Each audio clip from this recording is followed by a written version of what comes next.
এই ওয়েটার, এদিকে আসো। এই পুলিশ আমাদের রেস্টুরেন্টে?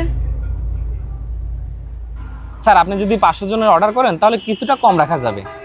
স্যার স্যার আমি একটু পরে ফোন দিচ্ছি। জি স্যার। হ্যাঁ বলো। স্যার সেই পুলিশ অফিসার আজকে আমাদের রেস্টুরেন্টে আসছে। বুঝতে পারছি, আচ্ছা দেখো সে কি চাই।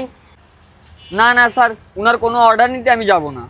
আরে বাবা কোনো সমস্যা নাই, তুমি আগে যে অর্ডারটা নাও। স্যার আপনি যদি আমাকে চাকরি থেকে বেরও করে দেন তাও আমি ওর কোনো অর্ডার নিতে যাব না। আরে বাবা তুমি আগে যাও, তারপর বিষয়টা আমি দেখতেছি। যাও। ঠিক আছে স্যার। জি স্যার বলেন। তোমাদের এই সাউথ গেট রেস্টুরেন্টে দেশি হাঁসের মাংস, মুরগির মাংস অথবা খিচুড়ি এই ধরনের কোনো আইটেম আছে? তাহলে শুট কর অসৎ পুলিশ এনে এসে দেশি মুরগির মাংস হাঁসের মাংস কেলাতে। কিছু বললাম নাকি? না না স্যার কিছু বলিনি, আপনি যা যা বলেছেন সব কিছুই আছে। আপনি কি খাবেন তাই বলেন।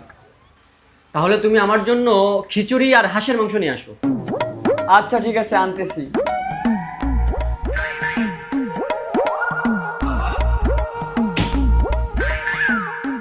স্যার এই যে আপনার খাবার, আচ্ছা রাখুন।